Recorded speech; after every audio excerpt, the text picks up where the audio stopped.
So guys, Zmin answered a question yesterday talking about a specific missile that might come to a ground unit. In this case, it was answering the Iris-T, about the Iris-T, that of course if the Iris-T is indeed coming for the game as a ground vehicle, missile, that maybe we shall expect or wonder if it will be added to an air vehicle. And he answered that a particular type of weapon system appearing on a ground unit of any kind is not a given that it would come to an aircraft or an air vehicle at the same time, right? It's one thing to have a ground-to-air platform, but an entirely different beast in air-to-air environment and the impact that it has on that gameplay. So the Iris-T is kind of teased, like we talked about during the week with the community update number 6, right? But the question that I want to answer to you guys, or try to ask for you guys, is should we actually see the Iris-T or any type of that missile coming to the game right now? So the short answer is no, we shall not have that yet. But why is that? Well, the first thing is that we need to kind of follow up the answer that's being said. Why is it so different from adding a missile like an Iris-T for a ground vehicle to an air vehicle? Well, the first thing, guys, is that for a ground vehicle, there is always that little thing that, panzers exist, right? And CAS is a really big problem in the game sometimes, right? Not a big problem, maybe not a very big problem, but it is a problem that I think needs fixing in the top ranks, right? And with that, we shall receive, and we need to receive, better AAs for everybody. So sometimes having something like this is the only way to actually receive an AA that it's comparable to something like a Panzer, or something that can actually beat the vehicles that you are going to be facing from a ground-to-air kind of perspective against the CAS, right? So stuff that we already talked about yesterday, like AIM-120 launchers with AIM-9Xs, the Mika VL, the SRAM launcher, the Scepter, I think it's called, right?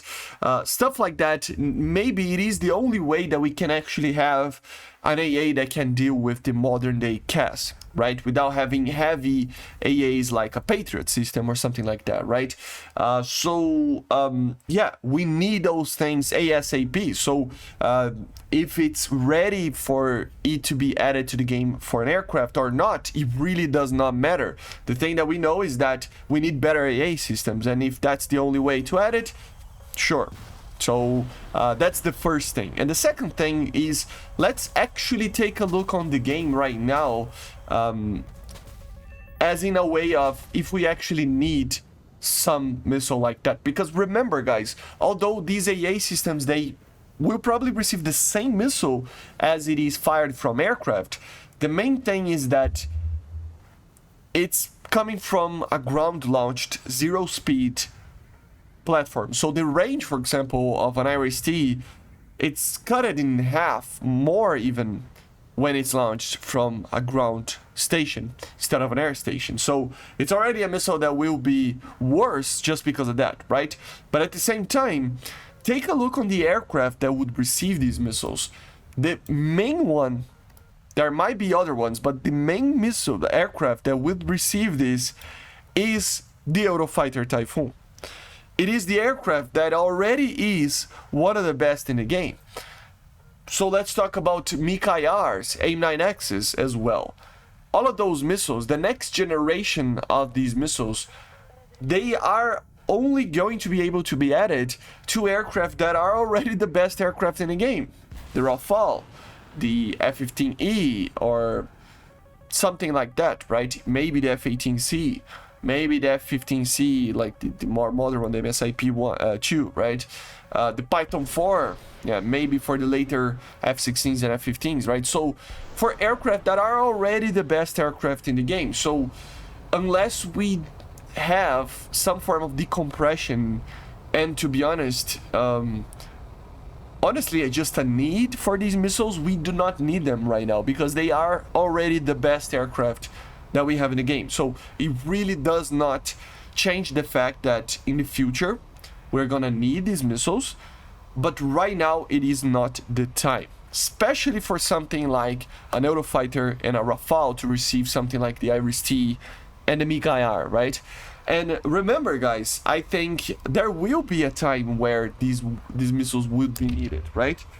Remember that every time we have a step up in technology for the platform itself, it becomes more and more difficult to actually destroy the targets with the older missiles that we had before, right? That was the case, for example, when we started to have aircraft like the MiG-21 SMT, FREs and stuff like that, that we were still using missiles like the AIM-9E and R3S, right?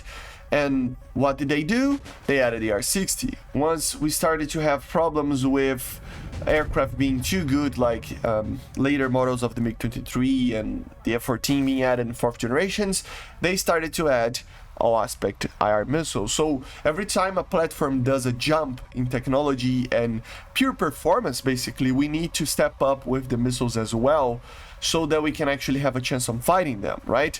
So at the same time, when 5th generation jets start to come to the game, or we are close to that, then yes, then we will need these missiles to be able to do well with a 4+ generation against a superior enemy, right, in performance. So when that time comes, or it's about to come, yes, then an Iris-T, an AIM-9X, Python 4s, R-74s, whatever missile you think about will probably be added. But for now, don't expect any type of next generation IR missile to come. I would be really surprised, and it wouldn't make a lot of sense in my mind to have these missiles added right now. Okay, so just because it's being added for ground vehicles, maybe. I mean, it's a tease and a leak kinda, so it will probably be added, but we don't know confirmed yet. So just because it is coming for a ground vehicle doesn't mean it's coming for an air vehicle, okay? So yeah, let's wait and see. I see you guys on the next one. Make sure to subscribe, leave a like, leave a comment, and bye guys, see ya.